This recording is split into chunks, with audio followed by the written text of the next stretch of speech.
doesn't quite have the articulation that I expected it to. Whoops. I just pulled that right out of the shock. Yeah.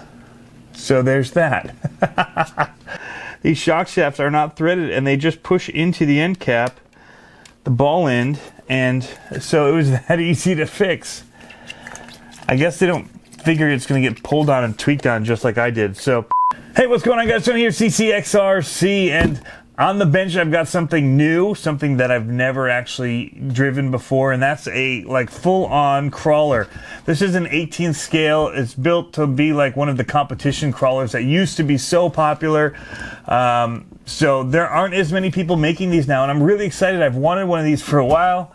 And here's my cat Indy coming to say hello, wants to be part of the video. He's just gonna chill out here, I guess. Anyway, 1/18th scale, 4-wheel drive, the ECX Temper Generation 2 rock crawler, and it's really awesome. They come in yellow and blue. I really like the yellow, so that was cool that that's what they happen to have at our Hobbytown. I was there getting my boys their own crawlers. We're going camping, and we just had our first video here hit 1 million views for the video, and they helped me in making that video, and so it was kind of a little thank you and reward for them for it. And so they got the Axial Wraith 1.9 crawler trucks in orange and black, and they're awesome, and they love them. And this was sitting there at $169, so it's a little budget crawler, fully ready to run, batteries, everything you need right in the box. So really cool. It actually even has an aluminum chassis, like these, side plate chassis here, like 2 millimeter thick aluminum. We'll take a look at that closer when we get around. But yeah, the one thing I noticed right away is, these crawlers have a lot of articulation, and that's what I was really excited about. And this has more articulation than anything that I have. I have seen the competition ones, I would say, they have longer shocks, and these shocks are kind of limiting that articulation a little bit because they're fully compressed and fully stretched out. There's nothing more that this can do, both front and rear. And so a lot of them would normally give you so much articulation that it's almost a 90-degree, like straight up and down. This one doesn't quite get that high. So still a lot more articulation than anything I've had. Budget friendly and ready to run. So that's what I liked about it. I thought it'd be fun for me to take and have fun with them while they have their new axials out. I'd take this, as well as some of my other crawlers for the trails and the creek that we're going to be camping next to. So let's get a closer look at this and tell you all about what you get inside of the box here. Okay guys, here is everything that you get inside of the box, already taken out for you. Let's start here with some of the quick and easy stuff. We've got a charger for your battery. It's a nickel metal hydride battery, and it is an EC3 connector. Horizon Hobby, they have the EC3, IC3, IC5, EC5 connectors. This is the ECX controller, 2.4 gigahertz. They call it the version 4. It does have a rubberized grip on it. And up here we have our on-off switches, our steering dual rates and throttle dual rates, which is really nice in faster cars. In this crawler, it's probably not going to be necessary to do much with the dual rates on the throttle. The steering will be the amount of throw that you have left to right, so I'll want that really high usually. Steering trim, throttle trim, that'll just help you find the centers. So when you're driving, if it's not driving straight, you can set the steering with the trim here. You have throttle reverse and steering reverse, so if for whatever reason you turn right but the car turns left, you just flip this switch. Same with the driving. Whoops, the right one's the driving, left is steering. So if you're hitting the throttle and it's going in reverse, you just flip that switch. So it feels very plastic, but budget. I always like it when they put these little calipers in here, like a brake caliper. It's just a cool look. It comes with batteries for that transmitter, 4 of them. All right, know that it's on. We'll test the car. Here, a little beep, beep, beep. It's on the controller and is indeed functioning. So we'll come back to this all in just a moment. Turn it off. All right. You get these shock preload clips or retentioning clips, whatever you want to call them. There's different names people use for them, and they come in varying sizes, width, so that it will set your shock preload at different amounts depending on what you want. So I'm going to leave them off for now. All right, so we have the manual here. Again, it's a 1/18 scale, 4-wheel drive.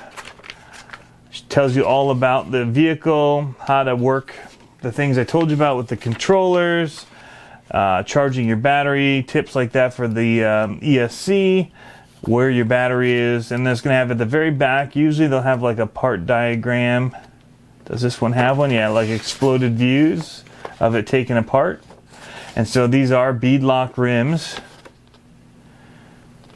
and there's the exploded views for being able to know how to work on them. Okay, so I think that's all of the stuff that we just need to get through, and now we can take a look at the car itself.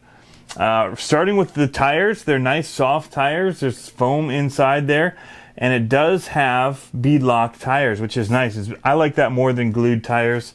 Basically, you remove these outer rings, and then the tire can slide right off of your rim there, which is real nice. Up front, we have the servo. It's a Spectrum S603, and this is a 3 kg servo. We've got metal steering links up here that are aluminum, as well as aluminum hubs up here. What else do we have? We have a 4-link suspension. So these are all aluminum, it feels like, as well. It has a 32-turn 380 motor sitting up in here. And so it's a smaller motor. It's tucked right up in here. Plastic drive shafts. So centered pumpkins on the axle, which I like. Front and rear. Plastic skid plate. I was trying to take a look at what we can see here. I'm just trying to make sure I don't miss anything that you guys might want to see. It does have, again, these aluminum chassis plates here on the side. So these are about 2 millimeter thick. It actually says it's 2 millimeter thick on the box, so we'll just go with that. And it's a layered design. It's not one piece. So you've got one here, and they've got little standoffs in here, like spacers, and it sticks out again. Really clean, cool look to it. If we look at the electronics here in the back, we'll see that we have a 2-in-1 ESC receiver. It's 2.4 gigahertz receiver for the controller. Little bind plug here. It's a 20 amp ESC. Our on-off switch, waterproof. These are waterproof electronics here. This is also, I should mention, it's just a 2-channel transmitter and system. But yeah, let's see here. What else is there to look at? Oh, we can go up here in the front and take a look at the battery compartment. Just flips forward like so. Nice. I've already plugged the battery in when I got it out to look at ahead of time. There's a little Velcro strap here, and you release that. We'll pull out the battery so you can see what it looks like. It is that Speed Pack by Dynamite 900 milliamp hour 7.2 volt NiMH battery. So nickel metal hydride, and yeah, little fits in here nice and snug, tucks away. So I'll get that all charged up tonight so we can give it some test runs. I love the LED bar right up here on the front, just real nice. You can see the graphics on it, very clean. Stickers that they've put on it.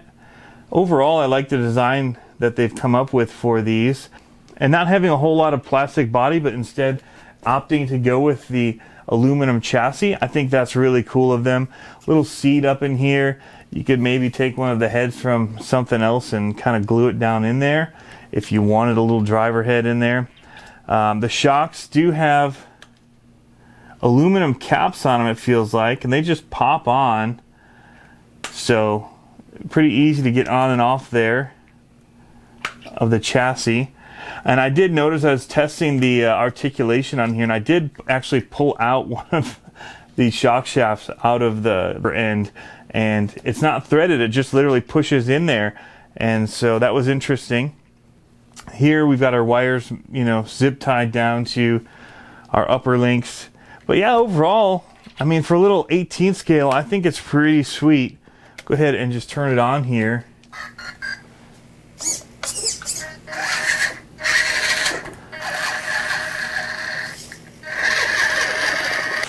Throw down this sandbag I use for my lights. See the articulation.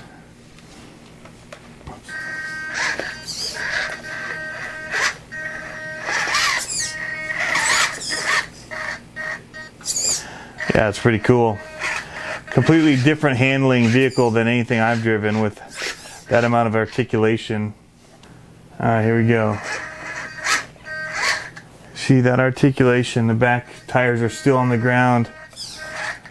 That's pretty cool.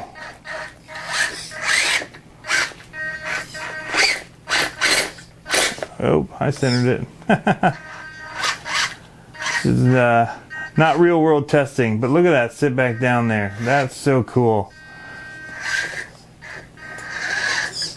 Alright guys, that's a quick look at the ECX Temper Gen 2 by Horizon Hobby. Again, seems like a really fun little truck out of the box, 170 bucks. Everything you need to get it out there on the trail and having some fun. So thanks for tuning in. As always, guys, let me know what you think. Have you ever done these like competition crawler style trucks before? I never have. I'm excited about it. Think it's going to be a lot of fun.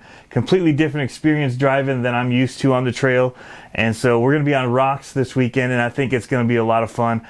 And it's waterproof. I didn't mention that, but it is waterproof as well. If I've overlooked something that you were hoping to hear, guys, hopefully I'll have it for you in the description. If not, please do leave a comment down below and I will try to get the answer to your question.